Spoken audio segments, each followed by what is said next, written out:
کیا آپ جانتے ہیں کہ ایک شخص نے رات کے اندھیرے میں صدقہ کرنے کا ارادہ کیا، لیکن اس کا کیا ہوا صدقہ بار بار غلط لوگوں تک پہنچ جاتا تھا۔ رسول اللہ صلی اللہ علیہ وسلم نے ارشاد فرمایا کہ بنی اسرائیل کا ایک آدمی تھا جس نے اپنے دل میں یہ خیال کیا کہ آج رات میں صدقہ کروں گا، تو اس نے اس رات صدقہ کیا، لیکن وہ صدقہ غلطی سے چور تک جا پہنچا۔ تو صبح لوگوں میں یہ چرچا عام ہوگی کہ رات کو ایک چور کو صدقہ دیا گیا، لیکن اس نے اس وقت بھی یہی کہا کہ اللہ میں صرف تیری تعریف بیان کرتا ہوں۔ تو پھر اس رات اس نے پھر سے ارادہ کیا کہ آج رات میں پھر سے صدقہ کروں گا۔ پھر اس نے اس رات پھر سے صدقہ کیا، لیکن اب صدقہ غلطی سے ایک بدکار عورت تک جا پہنچا۔ صبح پھر سے یہ بات لوگوں میں مشہور ہوگی کہ رات کو صدقہ ایک بدکار عورت کو دیا گیا۔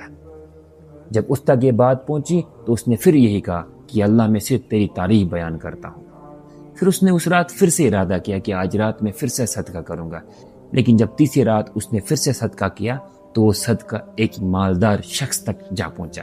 تو یہ بات اگلے دن پھر سے لوگوں میں پھیل گئی کہ رات کو صدقہ ایک مالدار شخص کو دیا گیا۔ تو پھر اس نے پھر سے یہی کہا کہ اللہ میں اس صدقے میں بھی تیری تعریف بیان کرتا ہوں۔